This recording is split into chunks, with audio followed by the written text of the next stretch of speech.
But my experience is numbers matter more than we realize. They tell a story, and that story is important. Today I'm talking with Mike Wentz, co-founder and CFO of Thyroid Pharmacist, who spent a decade on Wall Street in institutional equity research before helping his wife, Isabella, build one of the most recognized Hashimoto's wellness platforms in the world, and who has a lot to say about why most business advice is written for a team of teams, but consumed by people who are nowhere near that yet. Hi, Mike. It's great to have you with us today. I'm excited to talk with a CFO of another business in the health and wellness space. So why don't we just start with you telling me a little bit about yourself and how you came to be a part of the Thyroid Pharmacist? Yeah, Michael Wentz here, and thank you for having me. My wife is Isabella Wentz. I am co-founder and CFO operator alongside of her.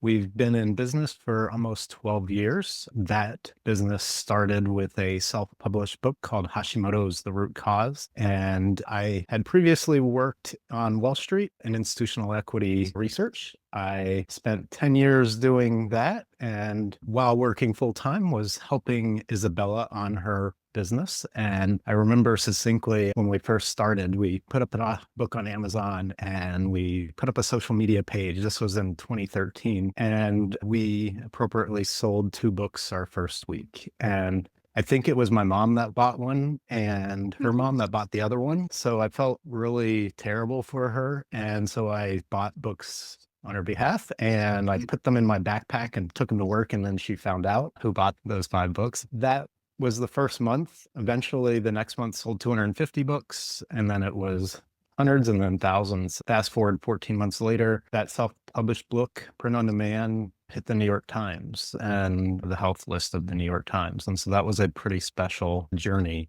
up until that point. Congratulations. I mean, that's a fun story to tell because you know it from both sides, right? Kind of there. Yeah. I'm curious, going from Wall Street to a health education company, what does a financial professional with that kind of background bring to a wellness business that a typical wellness entrepreneur doesn't have? And also, like, what surprised you about the realities of this space when you got here? Really great question. Thank you for asking. The interesting part is I also went to Thunderbird for my MBA on Wall Street. And what I ended up finding was a lot of the classical advice felt like a weight. We ended up tracking too much, building too many complex spreadsheets. And so along that journey, I tried my best to build something that felt like a real company.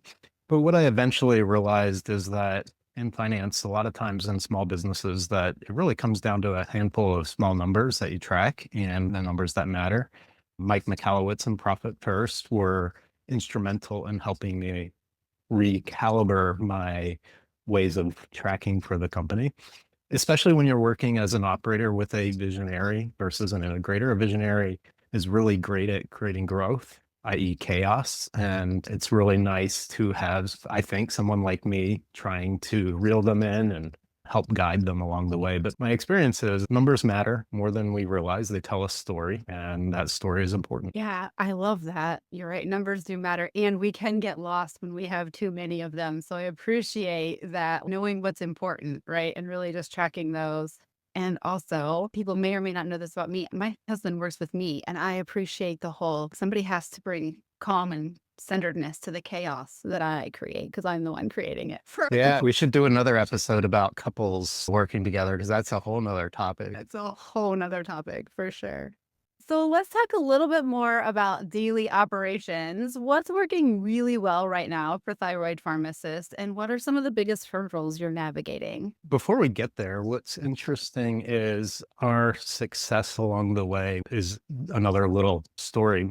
After her first book, Hashimoto's Protocol launched, and that ended up hitting #1 on the New York Times. And we've sold nearly 1 million books now. And you would think that success on paper and on social media looks amazing, but underneath that, without the systems, without the operations, without the foundation and the structure to hold the business, it really pressures or tests the business or audits it along the way.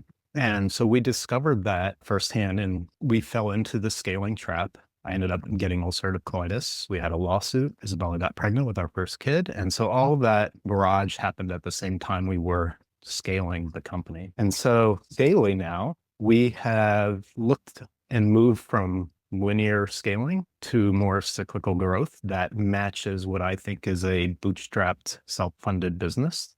And we let those cycles of cyclicality complete. We grow to scale, and we will choose times to stabilize the company and put in operations and SOPs. And then we will choose times to scale down the company, prune, optimize to then scale up again. And that is a big change in the way we used to operate versus now. It feels like we are no longer bumping our heads against the wall or hitting our heads against the wall. I love that framing. I feel like so much of the time on social media in the world, we are just told faster, faster, hustle more. It's that culture. And it's definitely not how I've grown a business over 17 years. And really, when we work with our clients, a lot of times we ask for values first. Like, what are the values? And let's make sure that we're keeping those front and center. So it sounds like you're able to do that a little bit more when you're honoring that maybe sometimes we just need to rest or we need to pull back and stabilize, like you said. So I just really appreciate that. What about when it comes to money? What are the biggest financial wins you've had recently? Obviously, you don't have to give exact dollar amounts or anything like that, but what's been working well for you financially? And then again, what are some of the biggest challenges you're facing? And I mean, right now, with everything going on in the world, again, how does that affect the finances of your business? My wife has now written 5 books, released a documentary series and programs and a supplement brand. She always is seemingly nonstop. And we have been operating this company for now 12 years and at around a 30% net income margin. We have a cycle to it. For example, she writes a book every 2 to 3 years. And then there's a program that happens 1 year. And then we might add supplements at this quarter. And so what we found is a nice rhythm that comes along with this, where it's more natural when we have time. And I would look at, instead of the dollars in our account, I would look at time as the currency for us now. We take summers off. We visit her relatives, and she's from Poland. And so we try to carve out that time where the team can work on operations over the summer or do things that aren't necessarily needed. Maybe in Q1, we can focus on growth. And so we found this nice rhythm of operating over that time. And I imagine that you have figured out what that translates to also in dollars in your bank accounts and how you're managing that so that during the slower times, you're still able to pay the team that's working on operations, even though you're not out aggressively growing revenue. Correct. We have consistent, predictable, I wouldn't call it reoccurring. I have my own thoughts on reoccurring revenue in our own business. A lot of times the reoccurring revenue feels like it creates a little bit of a jail cell. Absolutely necessary for predictability, but also it oftentimes requires the founder to be there at all times and seeing and updating content or programs and so forth and so on. But we've engineered or calculated a way to allow the business to breathe when it needs to grow, when it needs to, never feeling the pressure that we're having someone breathing down our neck, either it be a random audit or a random tax bill that shows up on your front door. We had one situation where I forgot to file Form 5500 with the IRS and got a $90,000 tax bill. That was fun. We were able to get out of it. So finance is kind of important. Yeah, it is important to pay attention to, for sure. You mentioned the mix of products that you have as far as the books and the programs and the documentary and the supplements. What does managing that look like from the financial side? And how have you learned which ones are worth protecting? I'm sure along the way, maybe you've had some that haven't worked out as well as the ones that you're still working with. How do you go about figuring? Yeah. As the husband trying to convince the founder to get rid of her ugly babies is really hard. And it oftentimes is one of the reasons companies end up in the scaling trap where they have complexity of scaling, because more creates complexity. The advice is often to simplify it to the 80-20 rule of choosing your best products and programs. At the end of the day, Isabella has decided that she wants to exist in this world in a certain way where she loves her books or loves her programs.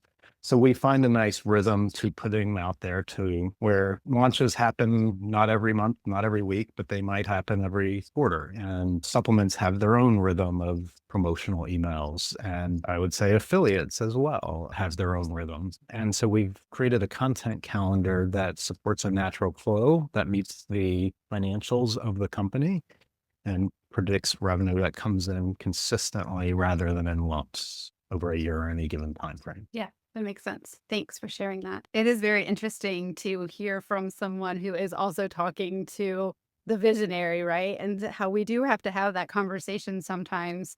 I know you love this, but here's the financial aspect of it. It's really taking more effort, maybe, than it's really worth. And sometimes they still choose to do Yeah. that I thing. like to call her the fire starter, and then the team are firefighters. So she creates the fires are absolutely necessary, but we also need the firefighters to clean up. I feel like it gives a little bit more presence to the actual role. That the visionary kind of is a godlike presence, but I always tease her about that. We absolutely need the growth focused founders to push the company, and we also need the integrator in the team to clean up the fires and put them out. Yeah, so we've talked about kind of one of those tensions. Another tension I see in the health and wellness space, especially, is, and you kind of mentioned it earlier, honoring that mission that the visionary has and making sure that the business is actually sustainable. And so I'm wondering what insights you have on that and where that might get hard for you all. Yeah, my belief in business is that a lot of times founders and operators like myself often add complexity ahead of their capacity to deal with it. When you do that, that tends to redline the business. And when you have capacity ahead of complexity, that tends to give you oxygen. The idea is how do you find the mix of where complexity and capacity sort of meet as it relates to where sustainability comes into play. I have this idea that what ends up happening, how many companies do you run? Currently, I'm just running this one. Okay. What if I said you're running three? Yes. You have the company you've built, the one today. You Yep. have the company of tomorrow, the strategic that you're building. And then you have these toys over here that Mm. are distracting. I think what I have found with Isabella and even myself, most CEOs, most co-founders or founders try to run every single one of them each day. And none of them really gets your turn. You're trying to put out fires in the email inbox and the customer service in the morning. That steals from the work tomorrow.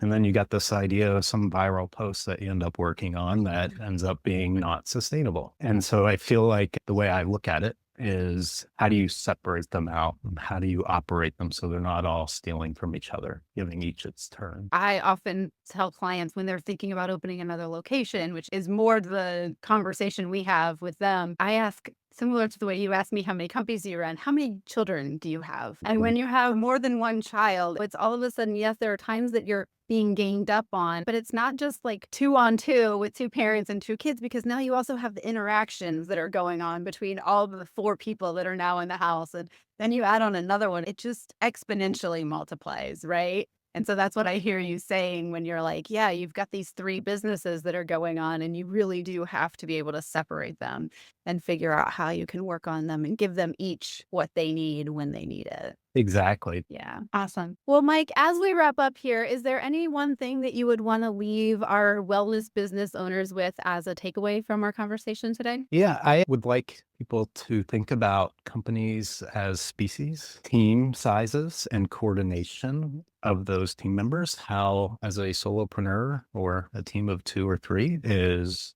very easy. You can hold those conversations in your head. But as that organization grows, our experience has been coordination between team members becomes really complex, trying to create handoffs and meetings, and that steals oftentimes from growth. That feels like it creates a revenue plateau. And what I often have seen is when we scaled past the team size, I found that things got really more complex. And we scaled to about 35, 40 people at one point. And I found that at some point that felt like a weight, it felt like it was drowning us. And we realized that where our center of gravity of a business existed was closer to a team size. And so I think you can probably look at, there's a guy named Grazionis. He's a Lithuanian mathematician who came up with a way to map relationships of people. And he shows that it quadratically explodes at every hire. It's not adding one more person, it's adding so many more conversations. Yeah. I've noticed that with my own team. We've definitely had periods of more team and less team, and it's definitely easier to manage a smaller team. And I really do feel like you get more done with a smaller team because it's like you said, the quadratic exponential growth doesn't really happen and that stuff just doesn't get missed, right? We all know what's going on most of the time with everybody. So Where do you think most of the complexity comes from in a business? me personally, I would say it's honestly just all the moving pieces that you have going on. That just feels like every moving piece has another opportunity for a mistake to happen or a ball to get dropped or something along those lines. And when we can keep it simple with the number of products we have, the number of team we have, it's like everybody just knows their role and does their thing. And there's accountability in that too, right? I had a conversation this week with somebody. It was like 4 to 8 is like the optimal team size for them. And that's what our team is right now. And I would say it's gone beyond that. And I'm like, oh, it just feels like a lot to manage. And when it gets to 10, you just don't know what that 10th person is doing. But something about 8, I'm like, I can put my finger on what everybody's doing. And so if there's a ball dropped, it's pretty easy to pick that back up. I love it. If you ever take a look at the profit first table, OpEx and owner's pay, look at column D, what happens at column D. And what you can see is that actually aligns with team size. You can see profit and owner's pay start going down, and it aligns directly with the team size. And I thought that was fascinating. Yeah, it absolutely is. I mean, I think the way Mike has explained that to me is that at that level, the owner is no longer really operating in the business, which could or could not be true. I mean, we like to say that, but in this day and age, we have businesses that are smaller, making that type of revenue where the owner is still in the daily operations of the business. And so it's fascinating to know. I have often wondered to talk to Mike now, would he redo that? Or is it different? I know it's different for different types of businesses because you've seen derivatives of profit first come out. So like there's derivatives for micro gyms and things like that who have different percentages. It is not the wrong advice. He's brilliant. You mentioned why team sizes feel and operate at certain sizes. Like, ask yourself that. The team is 8 to 12. You're the CEO, the founder. You can hold that whole business in your head. You can talk to those people. When you go beyond it, you start having to go and break out into departments. The problem is a self-funded entrepreneur, the way we grow to make money, then we interview, then we hire, then we onboard, then we grow again to do the next hire. That's one cycle of growth at a time to get to a point when you have a manager of managers, each managing their team where it's working. And so where the cost comes in, managers are expensive, rolling that way is expensive. And so you have this period of time from a team to when you get to the next team of teams, and that's expensive. And so you're going to really see a hit in the financials until you get all the teams siloed out and working together. That's what I've seen. Absolutely. Makes a lot of sense. And I'm really glad we continue to have that conversation because I think a lot of people listening to this, maybe they want to have that team of teams. And I'm not against it at all. I just really want you to know what you're getting into at the same time. So I think this conversation shines a lot of light on that. It's huge, right? That is a different species of a company, back to the point. Exactly. It's a total transformation, a totally different business. That's the same business you have, but the way it's operated and moved forward is totally different. Absolutely. Well, thank you again so much for being here, Mike. It was great to chat with you. If people want to connect with you, what's the best way for them to do that? You can reach out through my wife's website. I don't have a public, it's funny, I do a lot of the back end, and so I'm not the visible public figure. So if you go Google my name, it basically says Isabella's husband, which is fantastic. Easiest to go through her website, and I'm happy to answer any inquiries or talk, but that would be the easiest way.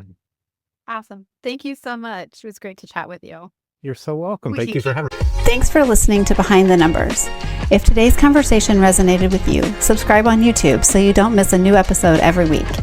And if you're a health or wellness business owner who's ever wondered what's really going on behind your own numbers, I'd love to talk. Head to fitforprofit.com to learn more or book a complimentary clarity call. We'll see you next week.